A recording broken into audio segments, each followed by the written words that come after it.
Hawkins girl's head was severed and taken up the road about 25 to 50 yards and buried. He was the monster that everyone feared. I knocked her unconscious and strangled her. What made him live was to kill. Knocked her unconscious, and handcuffed her and put her in the passenger side of the car. I would describe him as being as close to being like the devil as anybody I've ever met. Ted Bundy was one of America's most notorious serial killers. Over a 4-year period, he brutally murdered and mutilated 30 women. I don't think anybody doubts that I've done some bad things. The question is what, of course, and how, and maybe even most importantly, why. His motives remained a mystery until hours before his execution, when he claimed a fatal addiction had fueled his horrific crimes.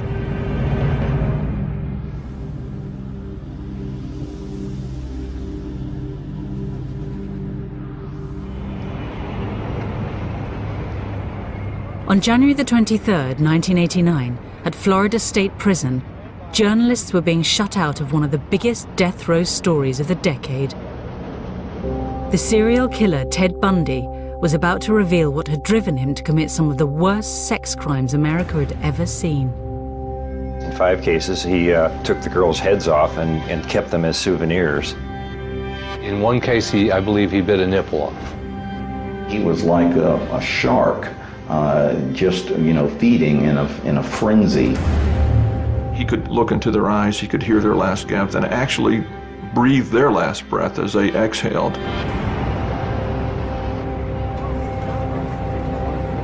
As journalists competed to get Bundy's final interview, he surprised everybody by agreeing to talk to one man only, Dr. James Dobson, a Christian evangelist who flew in especially for the interview. You really feel that hardcore pornography and the doorway to it, softcore pornography, is doing untold damage to other people and causing other women to be abused and killed the way you did others. Listen, I'm no social scientist, and I haven't done a survey. I mean, I don't pretend that I know what John Q. Citizen thinks about this. But I've lived in prison for a long time now. And I've met a lot of men who were motivated to commit violence just like me. And without exception, every one of them was deeply involved in pornography, without question, without exception, deeply influenced and consumed by an addiction to pornography. As Dobson saw it, this interview contained a powerful message, one that was central to the Christian evangelical movement, and which fanned the flames of the debate about the role of hardcore pornography in violent sexual crimes. The interview was given to every broadcaster in America on one condition, that they play it unedited from start to finish. But had porn really been responsible for turning a seemingly all-American boy into a monster? He told Dobson what he wanted to hear, that it was hardcore pornography, violent, hardcore pornography that led him astray. And that's something that I will not allow my industry to take the blame for. I knew what he said was true. Common sense tells you that that type of hardcore material is destructive for young people especially, and it breeds disrespect and violence against women. The interview started a debate that led all the way to the White House, and an investigation into what drove Bundy that would open a chamber of horrors. He wanted to possess them as if he would possess a Porsche or a potted plant. He was basically reconstructing who they physically were.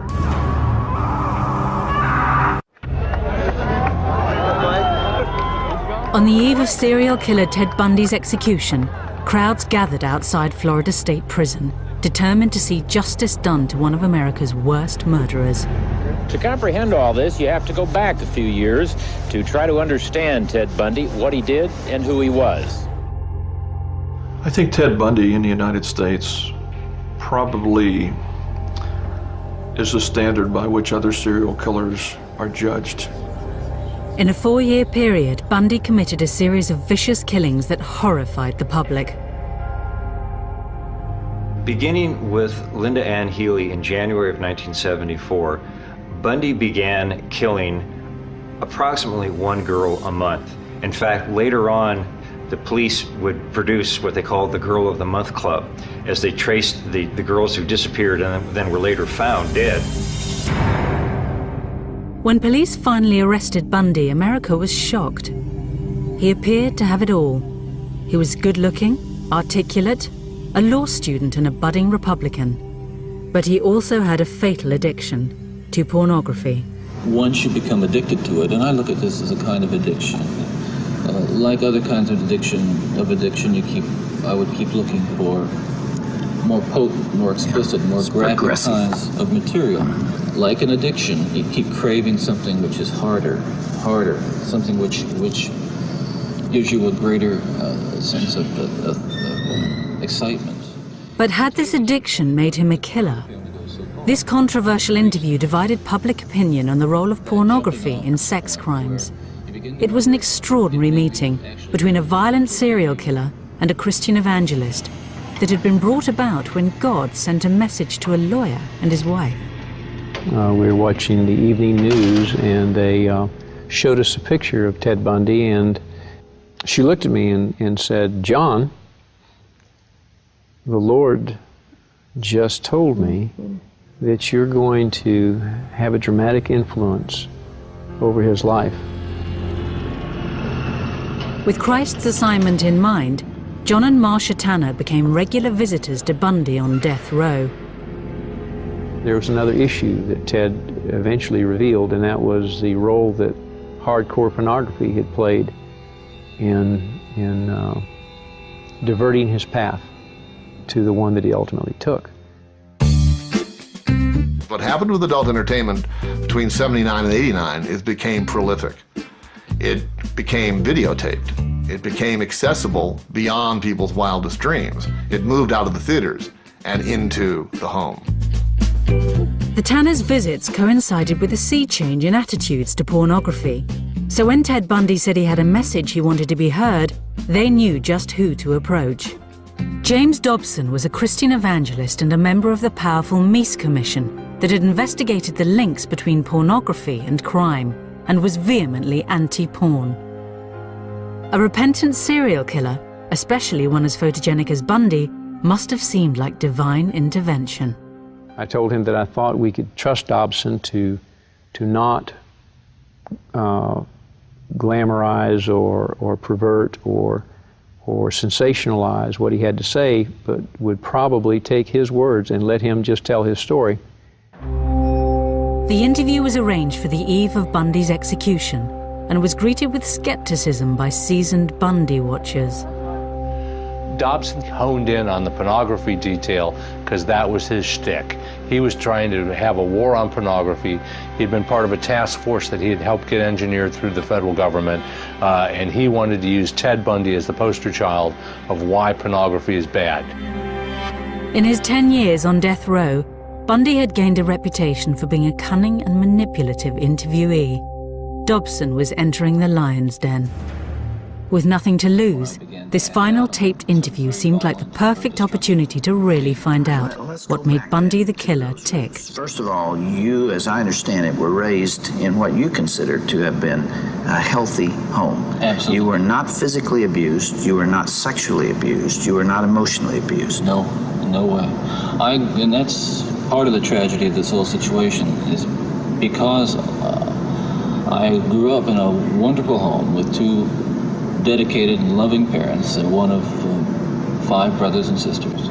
In the clip, Ted talks about his childhood being loving and Christian, but at the time of his execution, a defense psychologist came up with a lot of material that suggested otherwise. It's hard to imagine the childhood Bundy described to Dobson producing a brutal serial killer. But he failed to mention something specific about his early years that others believe haunted him throughout his life. The question of Ted's illegitimacy has been sort of the topic A in all the efforts to try to figure out what was really going on inside his head. And I think it preoccupied him as well. What he'd neglected to mention was his birth in November 1946 in a home for unwed mothers in Burlington, Vermont. His mother, Louise Cowell, had gone there from Philadelphia to have Ted. She later told the story that Ted's father was a World War II veteran who had romanced her and compromised her and then abandoned her. In the course of our investigation, we interviewed a lot of people, including some of his family. One member of his family, I believe his aunt, told us that there had been suspicion that in fact his grandfather was also his father. But you know, we were not able to prove that that was the case. To avoid the shame and stigma of illegitimacy, Bundy's mother passed him off as her baby brother. Later, she moved to Tacoma, Washington, where she met and married Ted's stepfather. How nuts would you be if you were pretending to be a brother when you know it's your mother? He told me that he discovered it by going through his parents' papers, and that he said it came as a bit of a revelation to him. Now, I spoke with a boy that was a very close friend of Ted's, and I asked him if he had ever discussed the illegitimacy question with him, and he said yes. And the sense this fellow had was that Ted was deeply angry about it, that he was very hurt by it and he was upset by it. And when he tried to sort of say, well, Ted, you know, Johnny loves you, you don't worry about this sort of thing. And he said, Ted's answer was, you're not the one who's illegitimate. The young Bundy also appeared to be acutely conscious of his family's lack of money. I remember him talking to me about how he was so mortified that his family drove these sensible, ugly Ramblers, the model of automobile, and that his family didn't have a lot of money, and how he was jealous and resentful of kids in school who had more things than he did. And it's a very early sign that Ted has this sort of narcissistic fixation on things and on possessions. And of course, possessions becomes a very key word later on in his life. As Bundy was growing up in the 50s, America was discovering sex. Back then, Hugh Hefner had just published Playboy, which, though tame by today's standards, provoked moral outrage. In this climate, Bundy claimed to Dobson he made a discovery that was at the very root of his motivation to kill. As young boys do, we explored the back roads and sideways and byways of our neighborhood, and oftentimes people would dump the garbage and whatever they were cleaning out of their house, and from time to time we'd come across pornographic books of a harder nature than more graphic, you might say, more explicit nature than we would encounter, let's say, in your local grocery store. And this also included such things as, let's say, detective magazines and more hard. Those that involve violence. Yes. Ted tells Reverend Dobson that when he was a young boy that he found pornography, as he called it, outside the house. Things he saw in grocery stores and things he found rummaging through people's garbage, which he said was a little bit more hardcore than what was available in the grocery stores. Well, I grew up in exactly the same town as Ted and went into the same kinds of grocery stores that he went into, and there wasn't anything like that on the store's shelves in those days. Playboy had barely been invented. You know, at the time, I thought he was talking about, well, the magazine du jour, Playboy, and some others, but he told me the ones that he found most interesting and compelling were the detective magazines. With their lurid depictions of women in peril, it was violence, not sex, that became the real moral panic of the 50s. The EC comics were extremely graphic to a point that there was always some form of female terrorization. Erotic terror, I guess is what you would call it. It unlocked the zipper of an awful lot of minds, of children and eventually teenagers, until they were banned. Those magazines typically had bondage as the theme of their covers. It would be a woman with handcuffs, or she'd be gagged or something like that, and she would be threatened, mortally threatened on the cover of this magazine, perhaps with some weapon or something. Bullets ripping through people, limbs being hacked off, blood splattering, but constant terror in the look of these beautiful women in lingerie. I'm willing to bet that they started to ignite what became a forest fire in Bundy's psyche. This, Ted Bundy told me, was the real pornography that motivated him. It was this demonic, as he classified it, demonic presence of a chemistry of sex and euphoria and control and murder. For Bundy, this was a cocktail with a lethal effect. It fueled your fantasies, didn't it? Well, in the beginning, it fuels this kind of thought process. Then, at a certain time, it's instrumental in what I would say crystallizing it, making it into something which is almost like a separate entity inside. When Ted talks on the tape about the entity inside him and how his word is pornography fueled this entity, he certainly never in our conversation said that what the entity was interested in was fueled by pornography. He said, I used the word entity in talking to people because I felt that that's what they wanted to hear, that they could accept that they would have extreme difficulty in me just saying, I decided to kill 3 weeks from now, and I've psychologically put it on my calendar, and it was going to happen.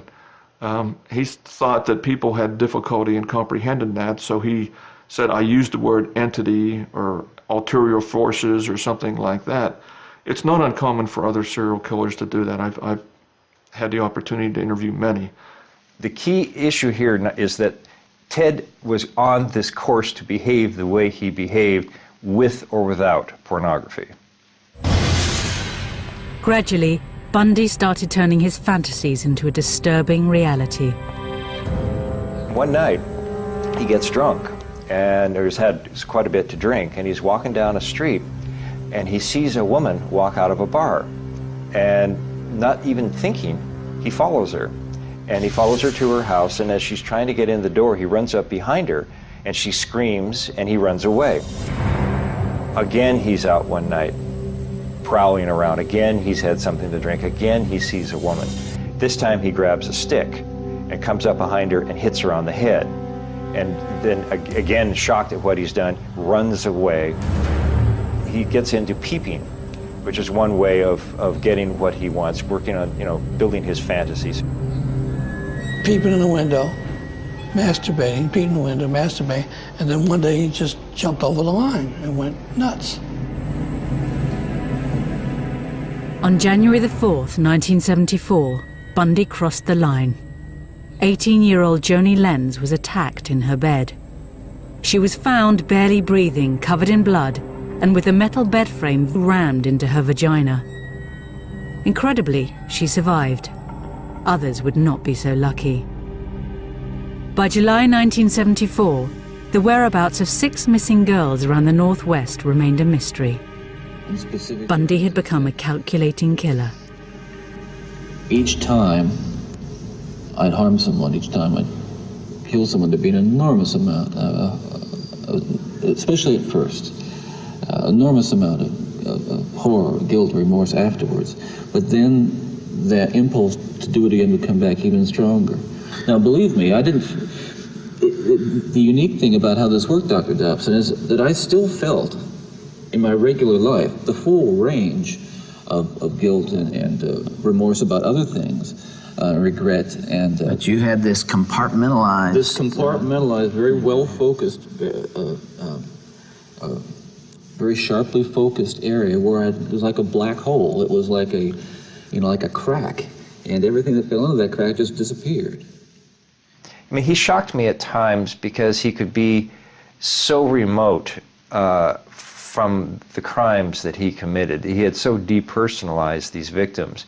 He started laughing at one point where he was talking about Roberta Parks. He just started laughing about her. We learned importance and capability of these killers being able to compartmentalize things so that they can carry out normal lives otherwise, where they're not going to be suspicious. And when anybody finds out that they are a suspect, they're totally shocked that they've got this capability to do that. Ted did not have any guilt. He did not have any remorse. He did not have a conscience. And so when he talks about being, 99% normal and 1% abnormal, it's an ugly joke. He was 100% abnormal. Bundy's seemingly normal life continued. Whilst abducting and murdering young women, he was able to hold down an apparently normal relationship with Liz, a young divorcee. She later testified, though, to an increasingly strange and violent sex life. Liz reported a lot of, unusual behavior. Ted examining her body with a flashlight at one point, him wanting to tie her up. I think she found some pantyhose in his, among his clothes at one point. She once found a big bag or box of keys to all sorts. She had no idea where all these keys were from, but they probably came from Ted's nocturnal wanderings. She would remember later on him telling her that he had thought about killing her at one point. She would remember to the police that he tied her up on a couple of occasions, so they had bondage sex. Bundy started to enjoy the power he had over his victims. He and I talked about why he killed. He said because possession was at the bottom of his desires. He wanted to possess them, he said, as if he would possess a Porsche or a potted plant. And a memorable quote from Ted that, to an FBI agent was, if you have enough time, you can do anything you want to them. In the detective magazines, it seemed Bundy had found the perfect inspiration for his crimes.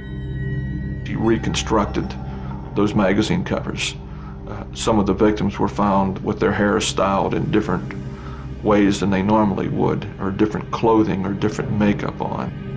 He often, after striking and rendering the girl unconscious, would molest them and strangle them simultaneously. And he enjoyed that quite a bit.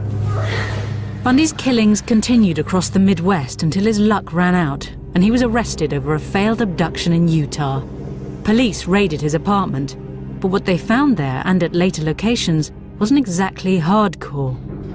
When we searched his apartment, we didn't really find pornography as such, but what we did come up with in his possession were junior majorette magazines. That's, of course, the young girls in their majorette uniforms. I think that was his form of pornography more than anything. It was just seeing these vulnerable little girls. Bundy was sentenced to 15 years for the kidnapping, but remarkably he escaped and was soon on the run and headed for his most barbaric killing spree yet. This was a vicious animal who was foaming at the mouth when he was inside that house. To the waiting crowds outside Florida State Prison, one of America's most prolific serial killers had become a demon in human form. If anybody deserves to burn, he deserves to burn. He penetrated one of them with a branch. He had bite marks on buttocks. If you took all your horror movies and put them together and got one personality out of them, there he is. To the public, Bundy's murders defied belief, but Bundy himself offered a clear analysis of what had led him to kill. We're talking about an influence that is the influence of violent types of media and violent pornography, which was an indispensable link in the chain of behavior, the chain of events that led to the behaviors, to the assaults, to the murders, and what have you. Bundy's calm appearance and apparently rational analysis belied a state of mind capable of carrying out a final, terrible killing spree. He was on the run and a changed personality. Taking a room at a boarding house just minutes away from a university campus, Bundy was surrounded by young women. When he got to Florida, he felt that he was regressing. As he said, I started to deteriorate. He reverted once again to burglaries, being a peeping Tom, all of those things that he started doing prior to him becoming a murderer. And then he recognized full well that he had gone into what he called his barbaric state. The killer struck first at the Chi Omega sorority house. He clubbed and then strangled to death 20-year-old Lisa Levy and 21-year-old Margaret Bowman. At least one of them was raped.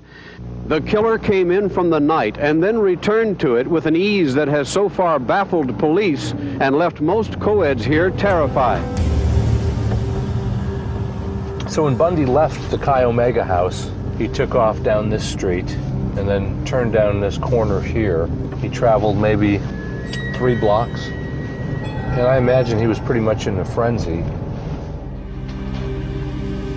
The frenzied attacks at the sorority house marked a dramatic change in Bundy's deteriorating mental state. There would be one final victim. In the interview with Dobson, even Bundy himself appeared remorseful and unable to explain this last killing. One of the final murders that you committed, of course, was apparently little Kimberly Leach, 12 years of age. I think the public outcry is greater there because an innocent child was taken from a playground. What did you feel after that? Were there the normal emotions 3 days later? Where were you, Ted? I can't really talk about that right now. Police at the time of Bundy's arrest recall him being anything but remorseful. When we showed him the picture of Kimberly Leach, the 11-year-old girl that he tragically took the life of, he threw the picture down and said, "What you don't understand is I am the cold-blooded son of a bitch you'll ever meet." He was trying to show us that it didn't bother him. The manhunt to find the killer ended when Bundy was arrested in a small town on the Florida coast. At the time of his capture, his mental state shocked police. Well, when we got to him in Pensacola, he was off the chain, as the kids say nowadays. And we spent 3 or 4 days trying to reel him back into the reality of what's going on. He spent the nights talking to the police about himself in the third person, and he, in effect, confessed to having committed a number of murders. The killer that had left a trail of bodies across America had come out of the shadows, but he wasn't going down without a fight. What do we have here, Ken? Let's see. You always say an indictment, all right? Why don't you read it to me?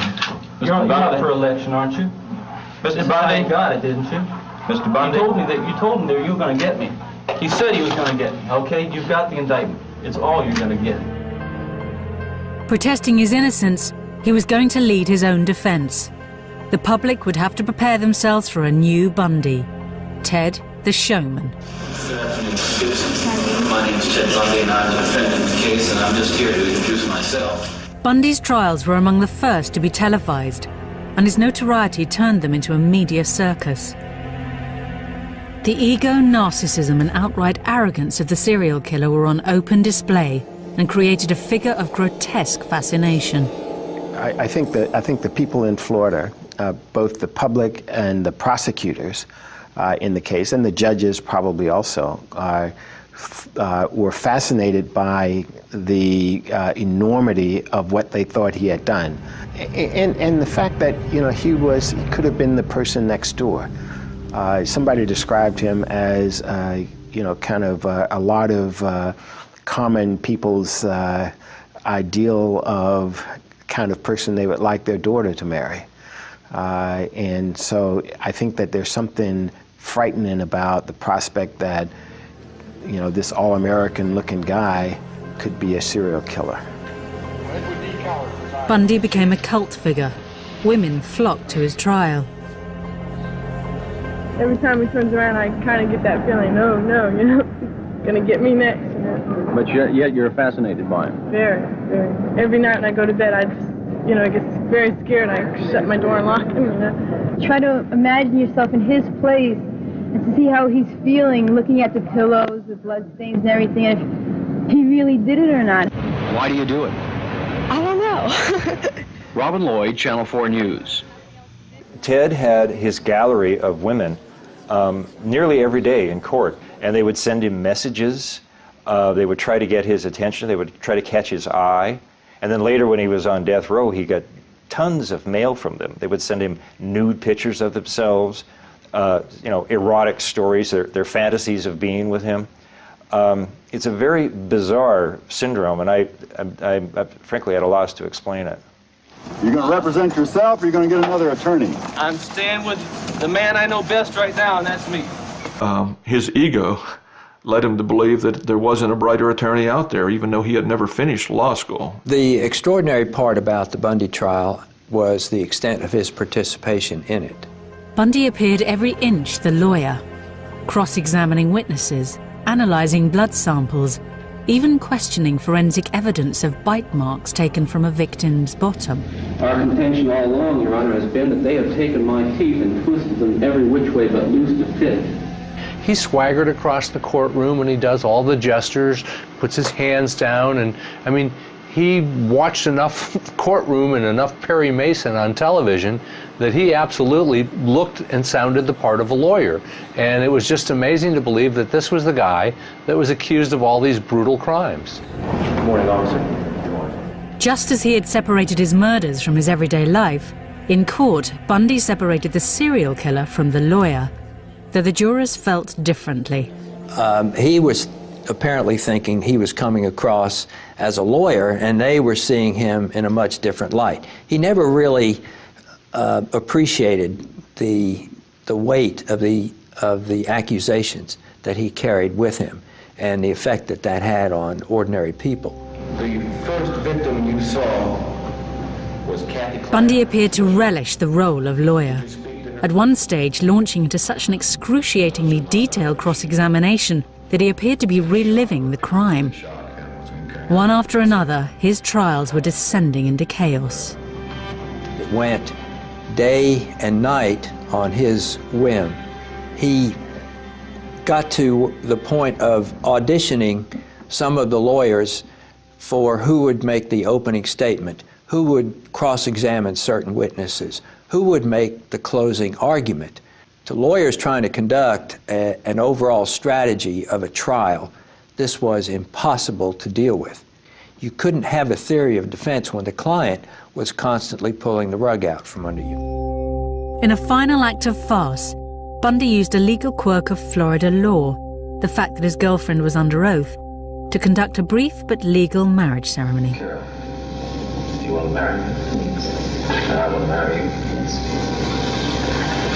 And I do want to marry you. Here again is the difference in Ted as a defendant who doesn't see the significance of what he's doing to the jury, and Ted, the supposed lawyer in the case. I guess to Ted, it felt or made it seem that he was humanizing himself, but it looked like a trick. To me, it looked like a trick. Maybe he didn't care how it would look to a jury. Wedding or no wedding, the jury was in no doubt. Therefore, it is the sentence of this court as to count one of the indictment that you, Theodore Robert Bundy, be adjudicated guilty of murder in the first degree, and that you be sentenced to death for the murder of Kimberly Diane Beach. In the 10 years that Bundy spent on death row, books and films vied to explain what had motivated the seductive serial killer. Well, Ted Bundy was a gruesome celebrity in this country, and especially in Florida because of the murders he committed here. And at the time, he probably could easily have been called and was considered the most hated man in America. As his appeals ran out, a demonized Bundy began thinking about how he would be remembered. You know, I make no bones about it. I am looking for an opportunity to tell the story as best I can in a way that makes sense to me and the way that'll help not just you or the families, but that's very important, but also to help my own family. You see, I saw the look in my stepson's eyes yesterday, and to see the look in his eyes confirmed my worst fears. See, he said, "Could you?" He was just absolutely astounded. He couldn't understand. He was writing me questions, just furiously writing questions. I could see that, that he was, how really bewildered he was. And I need to give him a chance to know, and others a chance to know what was really going on, what it was really like for me. He wanted to create a legacy for himself that was something other than murder. He wanted people to see that there was another side of him, and that this other Ted had done things that were socially valuable and that were redemptive in some way. The interview with James Dobson gave Bundy a unique opportunity to offer himself up as a stark warning to society, framing his crimes against the backdrop of a young boy fatally corrupted by pornography. Those of us who have been so much influenced by violence in the media, in particular pornographic violence, are not some kinds of inherent monsters. We are your sons and we are your husbands. And we grew up in regular families. And pornography can reach out and snatch a kid out of any house today. It snatched me out of my home 30 years ago.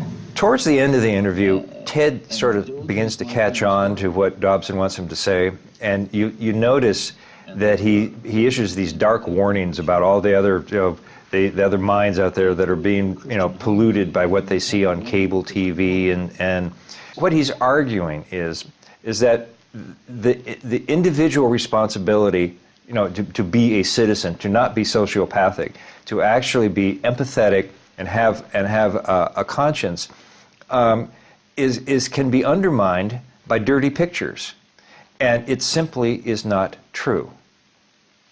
Well, I believe Bundy was used as a weapon by the right-wing, conservative, very religioso, might even call him religious mafia, who decided to use him because he perpetrated sex crimes. And the minute the word sex rears its empty head, you can blame it all on the adult entertainment industry. So Bundy becomes their banner. He becomes their bloody flag to wave into the face of all these people who, because they're watching adult material, might become future Bundys. What a crock of shit. Porn as a source of inspiration or pushing these guys along, as Ted tried to say, is you have to be very careful about that, because one man's pornography is another man's bore. And the stuff that Ted read would not interest another separate offender because he had a whole separate group of fantasies that he's feeding. Plus, pornography is not necessarily sexual violence that you might find prepackaged in a magazine or in a video. When you really examine the psychology of the aberrant offender and where they go to look for things that interest them and help ratify their needs and all that, it's not necessarily what you would think. When Ted was arrested, for instance, he had a bunch of cheerleader magazines in his car. And this was deep, deep, deep into his psychopathology. It's at the end of it, when he was still looking at magazines that 12-year-old girls get in the mail.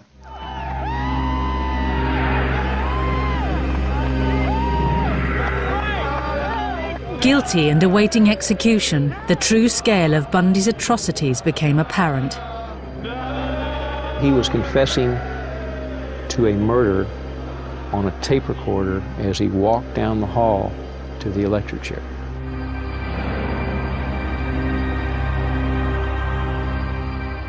He learned that his appeal had been turned down about midnight. I understand he received a call from his attorney, Paulie Nelson.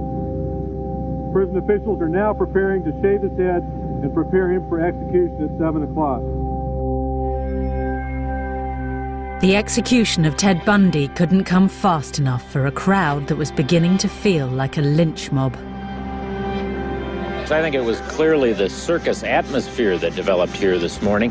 Somebody today compared it to a public hanging in the Old West. Hundreds of people, maybe thousands, showed up, almost boiling over with glee that Ted Bundy was finally going to be executed. Bundy's final interview was headline news, and Dobson eagerly fed it to the waiting media. He wanted to make a statement to the world about pornography, both softcore pornography and hardcore pornography. There was a great deal of remorse. He wept several times while talking to me. He did say to Bundy's life had ended with an extraordinary meeting of two separate agendas, and it was impossible to tell who was using who. That last night, before he died, we shared communion. He ministered the communion. The communion elements were a flat Coke and a piece of stale bread. And it was the most significant communion service I've ever attended. I learned through God's love that I could love the unlovable.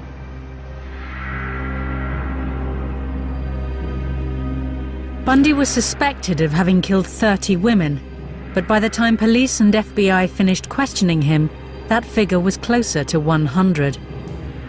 Even in his final moments, he confessed to yet more killings. He was confessing to a murder on a tape recorder as he walked down the hall to the electric chair.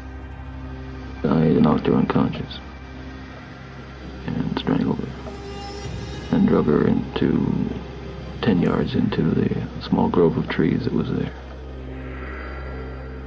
Somewhere around 6:20 or 6:30, the lights in the prison went off, and that's the sign when they switched to the generator.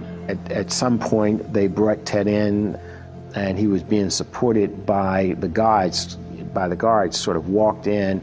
And his knees just buckled. I mean, the guards had to hold him up. And then he sort of got his composure back a little bit right after that, and he sat down.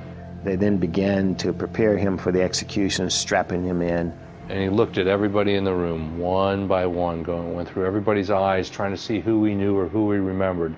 And the only person he smiled at was the prosecutor, and it was kind of, hi. And then they put the headgear on, put the mask over his face, and executed him.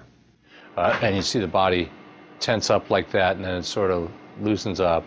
And then after a little while, it'll tense up again when they hit him with the second jolt of electricity. There is a smell of burning flesh in the room, and just a light wisp of smoke from the leg, as I recall. He's gone! He's gone! He's gone! Yeah! He's gone!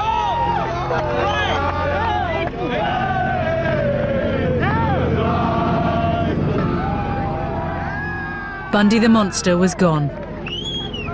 Florida had waited 10 years for its revenge.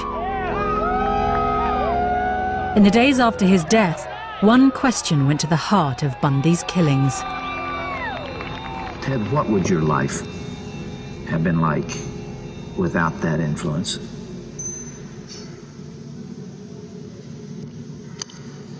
You can only speculate. Yeah. Well, I know it would have been far better, not just for me, and excuse me for being so self-centered here. It would have been a lot better for me and lots of other people. I know that. Lots of other innocent people, victims and families. It would have been a lot better. There's no question, but it would have been a fuller life. Certainly a life that would not have involved, I'm absolutely certain, would not have involved this kind of violence that I have committed. He starts out by saying, pornography didn't make me do it. But by the end of the interview, he's basically agreeing with Dobson. Dobson is kind of prompting him all the way through it. I mean, Ted is fairly honest early on. He says, I'm not going to, it's my responsibility. I take full responsibility for everything that I've done. And, pornography was part of it, but it didn't make me do it. But by the end of the interview, there's sort of a cheering section for the anti-pornography forces, and with that, that if it weren't, in fact, Ted does specifically say that if pornography had not come into his life, he would not have become a killer at the end of the interview. And that simply is not true. And Ted knows or knew that that was not true, but he was willing to say it to please the Rev. The interview should have been an alarm bell for the country.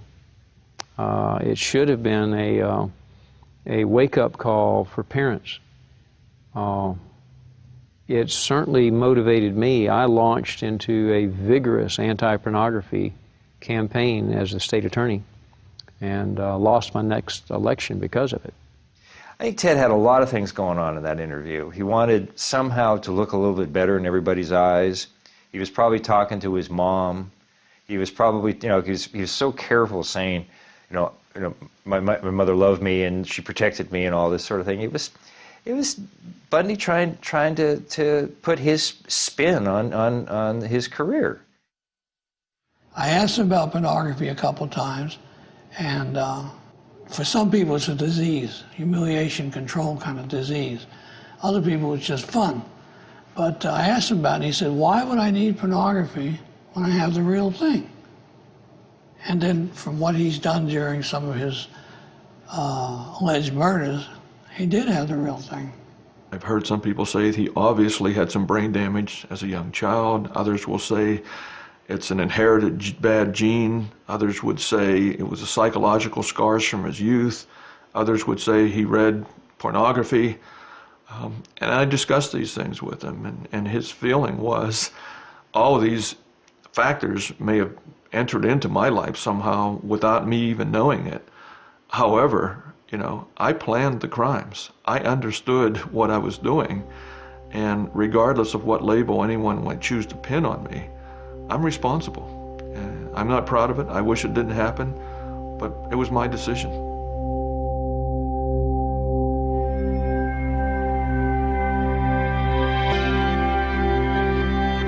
Should we ban hardcore pornography, or should we accept it as part of modern culture? We want to hear your views at channel4.com/health. Next up, the Big Mouth is mulling over the recent rumblings in Big Brother.